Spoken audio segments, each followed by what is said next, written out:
Victor Leal is a leading force in the state Republican Party. He's also in the position to influence his party to make their message more meaningful to Hispanics. Leal says the Republican message of pro-life, pro-family, limited government, hard work, and patriotism are in large part inherent in the Hispanic community. But he says Republicans need to spend more time cultivating those potential voters.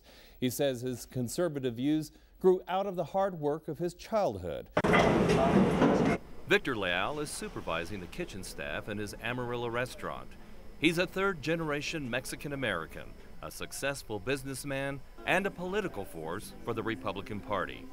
He's on the board of the conservative think tank, the Texas Public Policy Foundation. He was defeated by Fort Price in the Republican primary for the District 87 race, despite having major endorsements from many state Republican leaders and despite being appointed to many state boards. You know, my journey into a more conservative approach to government probably came from a natural standpoint of what I experienced on a day-to-day basis. After Republican defeat in the presidential election and the realization of the growing Hispanic impact, Leal is in a position to advise his party. We've gone throughout the state, actually doing town hall meetings, getting a lot of feedback. What do we need to do to attract more minorities, and in this case in particular Hispanics, to the Republican Party? That's a big question. Leal says it's demeaning to think of all Hispanics as a monolithic voting bloc. He says Republicans need to embrace the principle that minorities work hard to get where they are.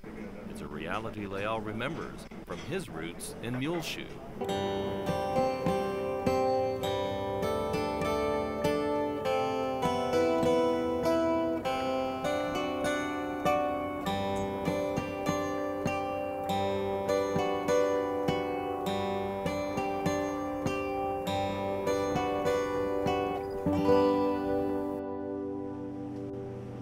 I used to make tamales along with the tortillas, and well, why don't you make them tacos and enchiladas? And we kept on adding, and because they would say, you know, it'll be nice, and here I am making rice and beans, and that's how we got started. Irma Leal is Victor's mother. She's describing how she and her husband Jesse started their first restaurant in Muleshoe. Victor Leal grew up here and developed an appreciation for hard work. He's a wonderful son. We've had a lot of fun together. We try to make all his games. Football, he participated in everything in school. And well, most of the time when I wasn't playing hooky. The restaurant was instrumental in Muleshoe cultural relations. It was the first time during, you know, in the 50s and late 50s and early 60s that you had the braceros and the farmers, you know, eating together at the same restaurants. And maybe that's why Victor Leal is driven to make a difference in the Republican Party, wanting to open the restaurant to everyone.